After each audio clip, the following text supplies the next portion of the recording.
महाडिबेट में आज बात जी हां महत्वपूर्ण मसले की। मध्य प्रदेश में रक्षाबंधन से पहले मुख्यमंत्री सुगम परिवहन सेवा शुरू करने की तैयारी है। सीएम डॉक्टर मोहन यादव ने ऐलान किया है कि प्रदेश में 150 इलेक्ट्रिक बसों के साथ नई परिवहन व्यवस्था की शुरुआत होगी।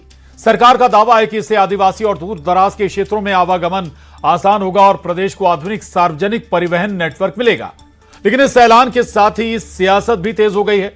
सीएम ने कांग्रेस पर निशाना साधते हुए कहा कि कांग्रेस शासनकाल में राज्य परिवहन सेवा बंद हो गई थी, जबकि अब उनकी सरकार उसे नए स्वरूप में वापस लाने जा रही है। वहीं कांग्रेस इस पूरी योजना को नया शिगुफा बता रही है। कांग्रेस का कहना है कि राजधानी भोपाल में ही लोकल बस व्यवस्था दम तोड़ चुकी है। ऐसे में नई परिवहन क्रांति के दावे सिर्फ घोषणाओं तक सीमित हैं।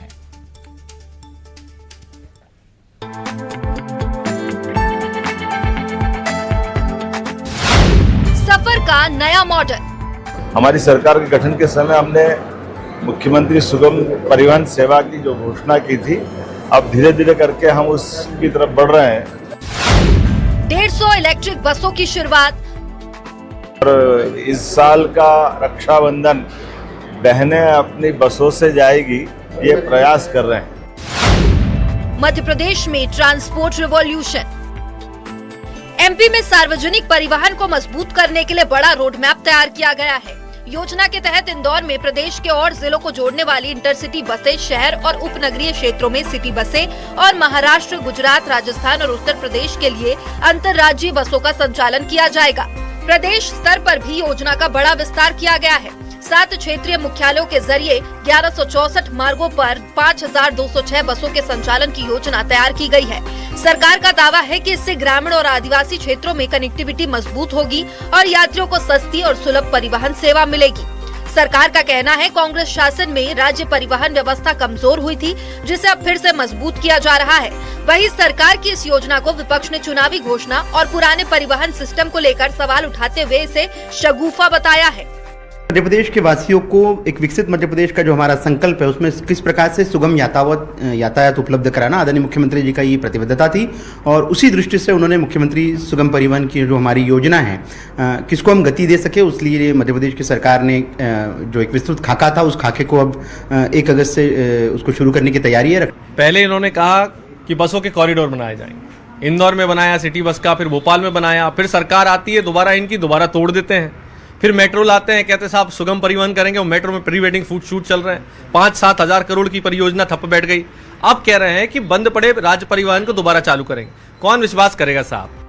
देखना होगा कि यह महत्वाकांक्षी योजना जमीन पर कितनी तेजी से उतरती है और यात्रियों को इसका वास्तविक लाभ कब तक मिल पाता है। सरकार इसे आधुनिक परिवहन व्यवस्था की दिशा में बड़ा कदम बता रही है, जबकि विपक्ष इसके क्रियान्वयन पर सवाल खड़े कर रहे हैं। मध्य प्रदेश की महाडिबेट में इसी मुद्दे पर करेंगे चर्चा। तो मध्य प्रदेश में नए सिरे से परिवहन व्यवस्था शुरू होने जा रही है। मध्य प्रदेश परिवहन क्या स्वरूप होगा, उस पर भी बात करेंगे, लेकिन थोड़ा सा बैक में जाना जरूरी है। आखिर जब ये परिवहन सेवा बंद हुई थी, दिग्विजय सिंह की सरकार थी, कांग्रेस की सरकार थी, उस दौरान न केवल परिवहन व्यवस्था बंद हो गई थी, सरकारी परिवहन सेवा खत्म कर दी गई थी। इसके अलावा और 2-4 पहलू थे जिन पर बहुत ज्यादा हो हल्ला भी हुआ था। बिजली व्यवस्था सब जानते हैं आखिर क्या स्थिति थी। आउटसोर्स कर्मचारियों की व्यवस्था भी दिग्विजय सिंह सरकार में आई थी। इसके अलावा संविदा व्यवस्था भी दिग्विजय सरकार में सामने आई थी। ऐसे कई और जो थे, अगर हम बात करें, खराब सड़कों का जिक्र भी बहुत होता था। चलिए चर्चा करेंगे, लेकिन बात परिवहन व्यवस्था पर। हमारे साथ बेहद खास मेहमान जुड़ रहे हैं इस बेहद खास चर्चा पर। डॉक्टर प्रेम व्यास जी हैं, बीजेपी प्रवक्ता मिथुन अहिरवार जी, प्रवक्ता कांग्रेस धनंजय प्रताप सिंह जी, राजनीतिक विश्लेषक शशिकांत त्रिवेदी जी, वरिष्ठ पत्रकार श्याम सुंदर शर्मा जी, पूर्व अध्यक्ष हैं राज्य परिवहन बस ऑपरेटर संघ के। आप सभी का बहुत स्वागत है। और सबसे पहले मिथुन अहिरवार जी, आज आपके पास आऊंगा। सवाल आपने उठाया, बहुत अच्छी बात है, विपक्ष को सवाल उठाने का अधिकार भी होना भी चाहिए, लेकिन मिथुन जी एक बार फिर से सरकारी परिवहन सेवा अगर शुरू हो रही है तो थोड़ा सा आ जाने दीजिए ना। आम जनता के लिए अगर सरकार कुछ कर रही है तो मौका दीजिए, फिर अगर व्यवस्था गड़बड़ाए तो फिर क्रिटिसाइज करिए। मिथुन जी, देखिए, कोई भी प्रयास किया ही जाना चाहिए, लेकिन उसके पीछे झूठ नहीं बोलना चाहिए। ये एक स्थापित तथ्य है, हमारे साथ वरिष्ठ पत्रकार साथी भी, उनसे कंफर्म करिएगा मध्य प्रदेश सड़क परिवहन निगम ये सर 2005 में बंद हुआ है। 1962 में इसकी स्थापना की गई थी कांग्रेस पार्टी की सरकार के दौरान। और भारतीय जनता पार्टी की सरकार में जब 2005 में भारतीय जनता पार्टी की सरकार थी, हमारी सरकार तो 2003 में चली गई थी, उस समय इसको बंद किया गया। तो मुख्यमंत्री झूठ ना बोले कि हमने इसको बंद किया, पहली बात। दूसरी बात, भारतीय जनता पार्टी का क्या ट्रैक रिकॉर्ड है बस चलाने का? साहब यहाँ आपने BCLL शुरू किया था, भोपाल सिटी लिंक की जो बसें थी, 150 बसें आज धूल खा रही हैं, वो आप चला नहीं पाए। आपने कॉरिडोर अरबों रुपए का बनाया BRTS का, फिर आपने उसको अरबों रुपए लगा करके तोड़ा। ये आपका किया हुआ काम है। कांग्रेस पार्टी ने जो मेट्रो चलाने की जो उसको शुरू करने का काम किया था, उसको आप अभी तक डेडलाइन पूरी नहीं कर पाए हैं। और उसके बाद ये तुर रहा कि हम अब बसें चलाएंगे। 150 बसों की आप बात कर रहे हैं, ये 150 तो भोपाल में ही खप जाएंगे, पूरे प्रदेश के लिए क्या व्यवस्था है? एक सवाल और मेरा भारतीय जनता पार्टी से है कि क्या ये वो आंकड़ा भी बता दें, करीब 5000 से ज्यादा बसों की तैयारी है, 150 बसों की तैयारी नहीं है मिथुन जी। धीरे धीरे हो सकता है चरणों में आए, लेकिन थोड़ा सा आने तो दीजिए इस व्यवस्था को जमीन पर। देखिए, हाँ, मुख्यमंत्री 150 बसें ऑलरेडी BCLL के गोडाउन में धूल खा रही। मुख्यमंत्री जी ने 150 बसों का कहा है, ये 5000 6000 बसें हैं। ये तो ऐसे लाडली बना के 3000 मिलने के बाद होंगी। लेकिन मेरा प्रश्न ये है कि सड़क परिवहन निगम एक शासकीय व्यवस्था थी, क्या ये जो 5000 बसें चलाने की आप बात कर रहे हैं, क्या इसमें कोई प्राइवेट प्लेयर नहीं आएगा? नहीं आएगा तो हम स्वागत करेंगे, सरकारी स्तर पे चलाइए। लेकिन अभी बता दीजिए कि क्या कोई इसमें प्राइवेट प्लेयर चलाएगा? और BCLL की तर्ज पे पहले आप प्राइवेट प्लेयर लाएंगे, आप घोटाला करेंगे और उसके बाद उन बसों को कंडम करके नीलाम करा जाएगा? क्या इस व्यवस्था की ओर जा रहे हैं? इस बात का जवाब भारतीय जनता पार्टी बिल्कुल बिल्कुल ठीक है। डॉक्टर प्रेम व्यास जी, एक तो सवाल जो मिथुन जी ने उठाया कि भाई 2005 में बंद हुई, आप कहते हैं 2003 में।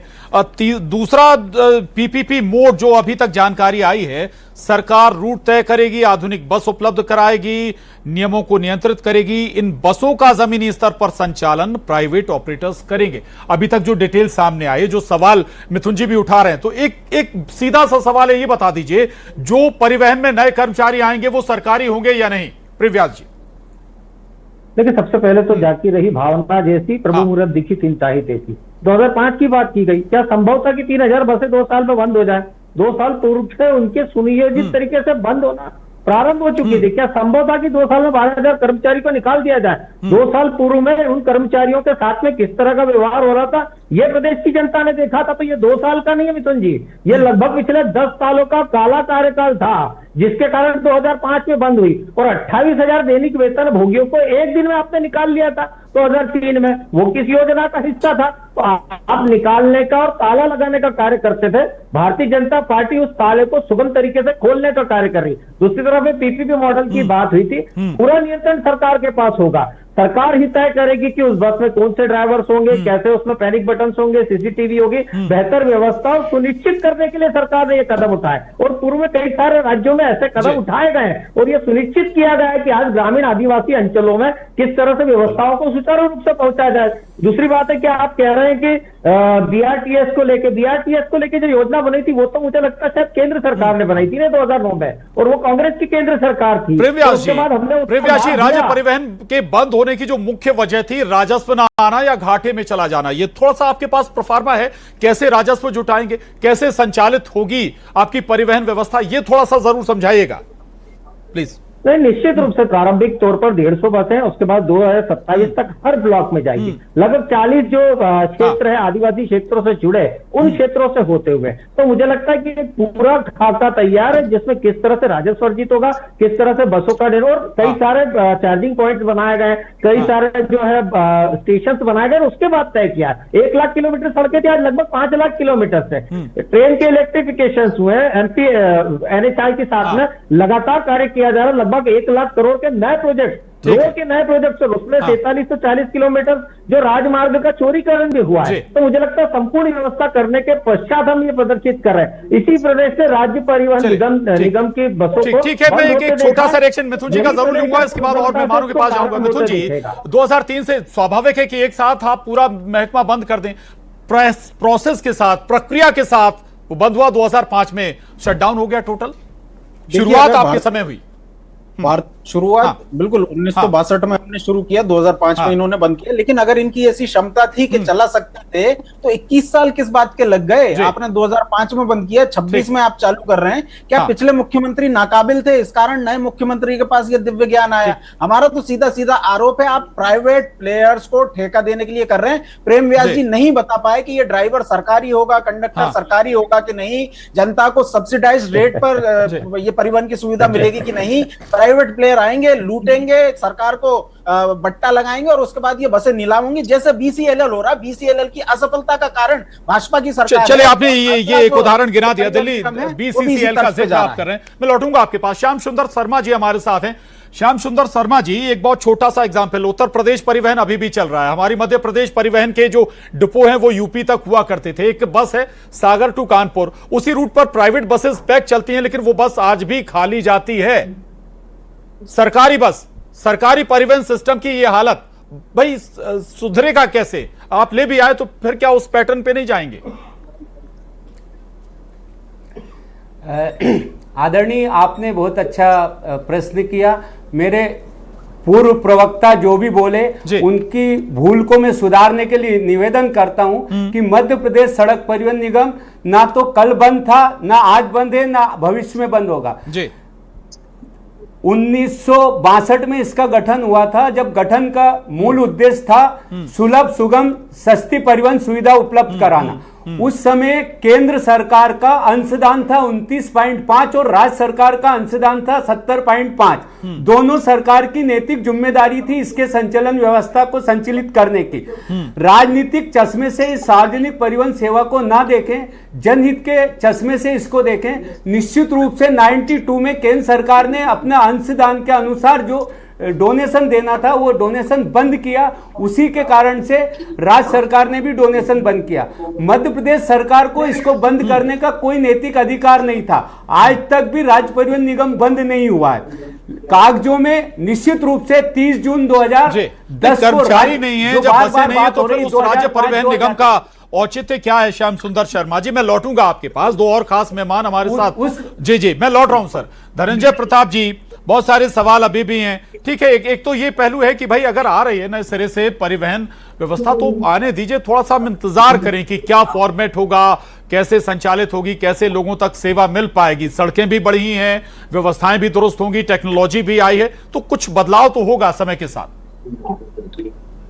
प्रशांत, हाँ, ये बात, सबसे पहली बात तो सुगम परिवहन सेवा जो शुरू हो रही है इसका स्वागत करना चाहिए। कोई भाजपा, कांग्रेस आप भूल जाओ, लेकिन इस नई पब्लिक ट्रांसपोर्ट सर्विसेज का हमको स्वागत करना चाहिए। इसकी वजह मैं बता रहा हूँ आपको। 21 साल से मध्य प्रदेश में पब्लिक ट्रांसपोर्ट बंद है और आप रोज अखबारों में पढ़ते होंगे कि आज एक तूफान का एक्सीडेंट हो गया, एक ट्रैक्टर ट्राली पलट गई, इतने लोग मर गए। आप कल्पना करो कि 20 साल में कितने लोग मर गए। 8 करोड़ वाले मध्य प्रदेश में आज भी 7 करोड़ लोग ऐसे हैं जो केवल बस में यात्रा कर सकते हैं। उनके पास लग्जरी कार नहीं है, गाड़ी नहीं है, अन्य वाहन नहीं है। वो लोग आज तक कैसे बिना पब्लिक ट्रांसपोर्ट के सफर करते होंगे, आप इस बात की कल्पना करो और उनके दर्द को का अंदाज लगा। अब रही बात बंद होने और शुरू होने की, तो आप ये देखिए, ये बात सही है कि सड़क परिवहन निगम को 2005 में बंद किया गया, लेकिन आप ये आपको ये भी समझना चाहिए कि सड़क परिवहन 2005 में जिस स्थिति में था वो क्या था। मैं आपको बताता हूँ, हम लोग उस समय, ये श्याम सुंदर जी तो बहुत बड़े कर्मचारी नेता हुआ करते थे सड़क परिवहन निगम के, इनसे पूछिएगा। सड़क परिवहन निगम की इतनी बदहाली थी, आपको ये अंदाज है, वहां राजनीतिक नेतृत्व और ब्यूरोक्रेसी ने ऐसा गठजोड़ बना के रखा था कि 40% ब्याज पर लोन लेकर रखा था। 700 करोड़ रुपए उस जमाने में उसके ऊपर कर्ज था। ढाई साल से उस श्याम सुंदर जी लोगों को तनख्वाह नहीं मिली थी वहां। आप क्या जानना चाहते हैं उस समय परिवहन निगम की क्या हालत थी? मुझे अच्छे से ध्यान है, जब सरकार बदली थी तो सपनी के विखंडन की बात चली थी कि 4 कंपनियां बनाई जाएंगी सपनी को सड़क परिवहन निगम की और अलग अलग बसें चलाई जाएंगी।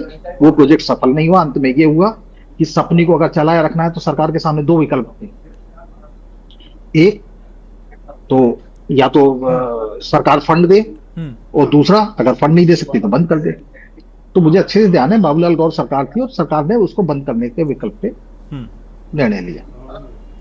लेकिन ये 21 साल में जो देश का अनुभव रहा बिना पब्लिक ट्रांसपोर्ट के कि बहुत ज्यादा दुर्घटनाएं घटी है, बहुत लोग निर्दोष मारे गए हैं, और ये बहुत बड़ी उपलब्धि की बात है कि सरकार एक बार फिर सुगम परिवहन सेवा शुरू करने जा रही है। देखिए सरकार वो बसें सरकारी होंगी, सरकार के खर्चे से खरीदी जाएंगी या कैसे उपलब्ध कराई जाएंगी, ये अलग बात है, लेकिन पब्लिक को ट्रांसपोर्ट की सुविधा मिलेगी, ये बड़ी बात है। बिल्कुल, बहुत महत्वपूर्ण बात आपने कही है कि जो हादसे हुए हैं, जो ट्रॉली या टेम्पो या दूसरे वाहनों से जो लोग सफर करते हैं एक शहर से दूसरे शहर जाने में, उनके लिए जरूर बड़ी राहत होगी अगर ये प्रॉपर शुरू हो जाता है। शशिकांत त्रिवेदी जी भी हमारे साथ हैं।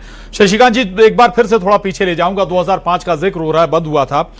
पुराने जो कर्मचारी हैं, आज भी बहुत सारे जो कर्मचारी, उनके मामले अभी तक सेटल्ड नहीं है, क्लेम अभी तक सेटल्ड नहीं है। बहुत सारे कर्मचारियों को सांची दुग्ध संघ में सेटल्ड कर दिया गया था या ट्रांसफर कर दिया गया था। आज भी स्थिति वही है। मैं ये कह रहा हूं कि कैसे वो स्वरूप फिर नहीं होगा, ये हम कैसे सुनिश्चित कर पाएंगे कि भाई ऐसा ना हो कि भाई फिर से आपने शुरू किया, हजारों करोड़ लगाकर फिर से परिवहन शुरू हुआ, नई बसें खरीदी गई और फिर आप घाटे में चले गए, फिर आपने कंडम करके बसें हटा दी। देखिए, दो बातें हम लोग कर रहे हैं डिबेट में। एक बात यह है कि राज्य परिवहन निगम पुराने वाले का बंद होना, और दूसरा नए सुगम परिवहन का शुरू होना। ये दोनों अलग अलग चीजें हैं। परिवहन निगम तो बंद नहीं हुआ है, जैसा श्याम सुंदर जी ने कहा। वो सेंट्रल गवर्नमेंट से परमिशन लेनी पड़ेगी, स्टेक होल्डर वापस होगा, फिर लोग कोर्ट भी गए हुए हैं, फिर वो फैसले आएंगे, तो वो बड़ा पेचीदा मामला है। वो एक अलग मुद्दा हो गया है। उसे वो बसें वापस भी नहीं आएंगी। और मुझे उस समय आश्चर्य ये होता था कि राज्य परिवहन निगम की सारी बसें स्टील की होती थीं और प्राइवेट बसें लकड़ी की बनी होती हैं। प्राइवेट बसें सारी फायदे में चलती थीं, स्टील की बनी हुई बसें टूट जाती थी। उनका मेंटेनेंस का लॉस ये सरकार की रिपोर्ट में था। इस पर मैं अगर गहन चर्चा करूंगा तो अभी 3 घंटे लग जाएंगे कि क्या होता था। श्याम सुंदर जी को और अच्छे से अंदर रहे हैं तो ज्यादा पता होगा। तो ये बात तो हो गई राज्य परिवहन निगम की। दूसरे राज्य परिवहन निगम जो है वो फायदे में चलते थे, केवल मध्य प्रदेश और 1-2 और हैं वो घाटे में चलते थे। टोटल देश में 55 करीब राज्य परिवहन निगम हुआ करते थे। तो अभी जो नया आ रहा है सुगम परिवहन, इसमें यह है कि सरकार का जो मॉडल है वो किराया क्या तय करेंगे, क्या उन्होंने कोई फीजिबिलिटी रिपोर्ट बनाई है, क्या जो फीजिबिलिटी रिपोर्ट बनाने वाले हैं उन्होंने डिस्कशन कर लिया है, लोगों की आर्थिक स्थिति को जांच लिया है। जैसे कि आप देख रहे हैं मेट्रो में अभी कोई वो मिथुन कह रहे थे कि फोटो शूट हो रहा है। तो ये सब क्या रहता है, एक बड़ा लंबा चौड़ा वर्कअप करना पड़ता है कुछ नए सिस्टम में जब आप जाते हैं। नहीं तो लोग अपना ट्रांसपोर्ट यूज करेंगे अगर उन्हें लगेगा कि ये इनकन्वीनियंट है, इसका किराया ज्यादा है, या इसमें हमारा शोषण होता है, या सुरक्षित नहीं है, या रूट ठीक नहीं है, तो वो अपना साधन, बैंक तो उनको रोक नहीं लगाएगा ना लोन लेने से कि आप अपना वाहन मत खरीदिए। मोटरसाइकिल से पे 4 लोग बैठ करके चले जाते हैं हिंदुस्तान में। तो सुगम परिवहन का जो सक्सेस है वो इस बात पर डिपेंड करता है कि रूट क्या चुना है आपने, नंबर 1। नंबर 2, उस रूट के लोगों की परचेस कैपेसिटी क्या है, क्या वो लोग वाकई बस का टिकट भी खरीद सकते हैं कि नहीं, भले आपने 10 रुपया रखा है। तो ये आजकल सारी चीजें मैं देखता हूँ, जैसे पेट्रोल के रेट बढ़ते हैं भीड़ बढ़ जाती है पेट्रोल पंप पर। तो कई बार भारत देश में आपको बहुत सारी चीजें विरोधाभास में देखने को मिलती है। तो सक्सेस तभी है इसकी सुगम परिवहन की कि आप रूट क्या चुन रहे हैं, और रूट चुनने के लिए फैसिलिटी क्या दे रहे हैं, लोग कौन है जो आएंगे जाएंगे, किस तरह की फैसिलिटी होगी, क्या वो धार्मिक रूट है या टूरिस्ट रूट है या आम आने जाने वालों का रूट है, सड़क बनानी पड़ेगी या बनी बनाई है, सेवरल थिंग्स, बहुत सारी चीजें हैं इसमें। तो सक्सेस डिपेंड करेगा फ्यूचर में। अभी कुछ नहीं कहा जा सकता कि आगे क्या होने वाला है। ठीक ठीक, बड़ी अच्छी बात आपने कही। प्रेम व्यास जी, इसी पर आता हूं जो शशिकांत जी बात उठा रहे हैं। ये बताइए, रिसर्च क्या पूरी हो गई है, फीसिबिलिटी स्टडी क्या पूरी हो गई है? क्योंकि बगैर स्टडी, बगैर रिसर्च के अगर आप मैदान में जाते हैं, कोई नया प्रोजेक्ट लाते हैं, तो फिर कितना सक्सेस होगा, कितने लोगों को राहत मिल पाएगी, बहुत सारे सवालों में रहेगा। प्रेम व्यास जी। नहीं प्रशांत जी, उसके लिए बकायदा रूट तय किए गए। उसके बाद में 50 डिपो, 200 चार्जिंग स्टेशन उस रूट पे आएंगे, ताकि कहीं भी ईवी से रिलेटेड कोई समस्या उत्पन्न ना हो। दूसरी तरफ है कि लगभग 25,000 टन जो कार्बन निकलता था CO2, वो भी कम होगा। तो ईवी से ये फायदे तो होना ही है। दूसरी तरफ सरकार के नियंत्रण में रहेगा। जो आदरणीय मिथुन जी, मुझे लगता है कि उनको संज्ञान में नहीं होगा, ये पूर्णतः सरकार के नियंत्रण में होगा। एग्जाम्पल जो मिथुन जी दे रहे थे BCCL का, वो भी तो नियंत्रण में ही है। व्यवस्था, भोपाल की व्यवस्था आप सड़कों पर अगर देखते हो तो कितनी बसें नजर आती हैं, रेड बसेस। नहीं, उसमें प्रशांत जी कई सारे विवाद थे, इसके कारण ये स्थिति निर्मित हुई। टिकट्स को लेकर विवाद थे, उसके बाद में जो रूट्स को लेकर विवाद थे, उसके बाद ये स्थिति निर्मित हुई। और ये सिर्फ एक स्टेट को नहीं, कई सारे स्टेट्स को जोड़ेगा। तो मुझे लगता है एक तरफ सिर्फ एक शहर की बात करना और एक तरफ समूचे प्रदेशों की बात करना, दोनों बातों में फर्क है। इन दोनों बातों वही मैं कह रहा हूँ, दोनों अलग अलग बातें, एक छोटा सा शहर और एक पूरा स्टेट, जैसे आप दूसरे स्टेटों से जोड़ेंगे, चैलेंजिंग वो है या ये छोटा सा स्टेट है, छोटा सा शहर? नहीं, हाँ प्रशांत जी, दोनों चैलेंजिंग था, इसीलिए दोनों विषयों पर काम किया गया। और जिसको लेके मेट्रो को लेके जो बात की जाती है, मेट्रो का 1-2 साल का प्रोजेक्ट है, लॉन्ग टर्म इंफ्रास्ट्रक्चर है, लगभग 25-50 साल का प्रोजेक्ट है। और कई सारे स्टेट्स में इस तरह के वेडिंग्स और इनके लिए दिया जाता है व्यापारिक उपयोग के लिए। पर मुझे लगता है कि सिर्फ प्रारंभिक 1-2 साल में अभी कई सारे, मैं मेट्रो से नहीं जोड़ रहा हूं सर, मेट्रो ठीक है, मेट्रो तो एक रूट बना है, जैसे जैसे नेटवर्क बढ़ेगा तो उसका यूटिलाइजेशन बढ़ जाएगा। दूसरे बड़े शहरों में हमने एग्जांपल देखा है। मिथुन जी भी काफी देर से सुन रहे हैं, इस पर कुछ कहना जरूर चाहेंगे। मिथुन जी, हालांकि एक सवाल मेरा अभी भी है, और वो श्याम सुंदर शर्मा जी से मैंने पूछा था कि भाई सक्सेस रेट कैसे बढ़ेगा, या कहें सक्सेस कैसे होगा, इसका क्या प्रोफार्मा हो सकता है? इसके लिए पहले एक फिजिबिलिटी स्टडी करनी होती है। जो साहब ने जो बात बोली, उनकी बात को एक्सटेंड करूंगा कि आप लोड, एक जो बाइंग कैपेसिटी है वो उस व्यक्ति की देखनी चाहिए। और इसलिए मैं बार बार भोपाल का जिक्र इसलिए कर रहा हूँ कि भोपाल, इंदौर अच्छी इनकम वाली जगह है, और ये भोपाल तो प्रदेश की राजधानी है। तो राजधानी में यदि आप इस सिस्टम को सफल नहीं करवा पाए, भारतीय जनता पार्टी के नेताओं ने ये जिस विवाद का नाम दे रहे हैं, जम के भ्रष्टाचार किया है, इस कारण अगर वो सिस्टम बंद हो रहा है, तो हम तो आगाह करेंगे कि प्रादेशिक स्तर पे भी उस भ्रष्टाचार को ना पनपाया जाए। हमारा निवेदन ये है कि जिस तरीके से आपने पीपीपी के जरिए आज जो टोल नाके बना करके रखे हैं, जहां से निकलने के लिए जितने किलोमीटर चलो साहब उतने पैसे दो, 500 किलोमीटर चलो तो 1500 रुपए दो, ये व्यवस्था अगर आप लेकर के आएंगे तो उसमें सरकार क्या कर रही है? ये तो प्राइवेट सेक्टर बना रहा है ना। यदि आप सरकार का नाम लेकर के टैक्स पेयर के पैसे प्राइवेट सेक्टर को ही पूरा पैसा देना चाहते हैं, तो इस व्यवस्था का तो हम विरोध करेंगे। यदि आप ये कह रहे हैं कि हम एक नई व्यवस्था लेकर आए हैं, चलिए हम स्वागत करेंगे, लेकिन पहले स्तर पे आप इलेक्ट्रिक बसेस लेकर के आ रहे हैं। ग्रामीण स्तर में आज भोपाल में लोग इलेक्ट्रिक गाड़ियां चलाने में डरते हैं कि हमारी जो जो जो जो चार्जिंग, धीरे धीरे नेटवर्क बढ़ रहा है ना, चार्जिंग पॉइंट भी बढ़ रहे हैं। जब डिपो बनाई जाएंगी तो भाई वहां पर चार्जिंग पॉइंट भी रहेंगे ना।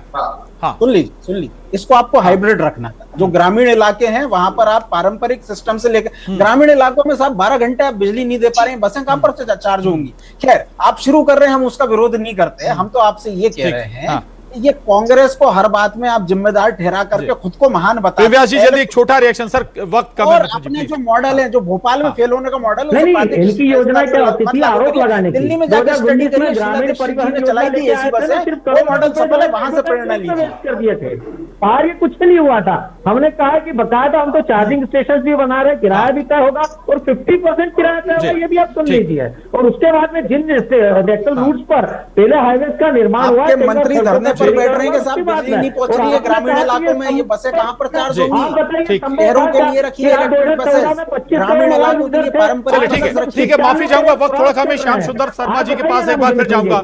श्याम सुंदर शर्मा जी, अगर स्टाफ के ऊपर ये प्रेशर नहीं है कि आपको इतनी रेवेन्यू जनरेट करके देनी है, तो फिर क्या गारंटी है कि बसों में सवारी चलेंगी ही या खाली बसें नहीं दौड़ेंगी? नहीं सर, बसें खाली दौड़ेगी नहीं, मतलब बसें फुल चलेगी, उसमें कोई दिक्कत नहीं है। सिर्फ जो हो रहा है ये राजनीतिक चश्मे से ना देखकर सड़क परिवहन निगम के माध्यम से बसों का संचालन करने का स्वागत किया जाए। पूरे देश के हर राज्य में सड़क परिवहन निगम के अस्तित्व को खड़ा करके परिवहन सुविधा दे रही है। हर राज्य के विकास के लिए यातायात सुविधा बेहतर होना बहुत जरूरी है, और मध्य प्रदेश की सरकार ने जो निर्णय लिया निश्चित रूप से स्वागत तो कर रहे हैं, लेकिन भाई जो पहलू हैं, जो व्यवस्था में तो तलाशेंगे। जी, धनंजय जी से सवाल, धनंजय जी से प्लीज। उसे सुधारना पड़ेगा, व्यवस्था में दो कारण तो तलाशेंगे ना भाई, कि ताकि भविष्य में जब हम जाए मैदान में तो सक्सेस ना मिले, अनसक्सेस ना हो। व्यवस्था के दोष को सुधारना पड़ेगा। सर, धनंजय जी से सवाल है मेरा, प्लीज। हाँ प्रशांत जी, क्या सवाल था आपका?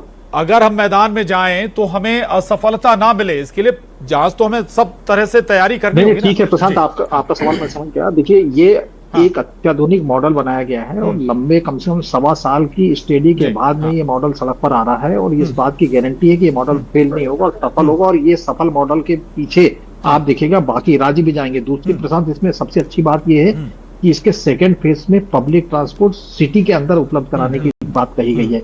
अगर जिस दिन सेकेंड फेज इसका सक्सेस हो जाएगा उस दिन हम मध्य प्रदेश में वैसी ही पब्लिक ट्रांसपोर्ट की सुविधा पा पाएंगे जैसे आंध्र प्रदेश और कर्नाटक जैसे राज्यों में है। चलिए वक्त थोड़ा कम है, एक छोटा सा रिएक्शन शशिकांत त्रिवेदी जी का 20 सेकंड में। शशिकांत जी, कम से कम ट्रांसपेरेंसी जरूर रखनी होगी सिस्टम में। नहीं, मेरा कहना यह है कि आज आप अगर रेलवे बंद कर देते हैं तो कितने लोग बेरोजगार हो जाएंगे, कितने सारे होटल्स और कितने सारे कुलीस, कितने ऑटो, कितने टैक्सी वाले बंद हो जाएंगे। तो राज्य परिवहन बंद करने से जो इकोनॉमिक एक्टिविटी जनरेट हुई होगी सड़कों पर, वो अब बहुत ज्यादा बढ़ जाएगी यदि आप इसको बढ़ाते हैं। तो इसको घाटे और लाभ का ना देख करके, क्योंकि सड़कों के किनारे फिर उस तरह से होटल्स, दुकानें और तरह से मान लीजिए कहीं एक जगह बस स्टैंड है तो वहां से जाने शुरुआत उसकी कई सारे पहलू हैं, कई सारे पहलू हैं। तो ये इकोनॉमिक एक्टिविटी भी जनरेट करेगा, ऐसा नहीं है। वक्त इजाजत नहीं देता है। आप सभी खास मेहमानों का बहुत शुक्रिया इस बेहद खास चर्चा में शामिल होने के लिए। महाडिबेट में बस इतना ही। नमस्कार।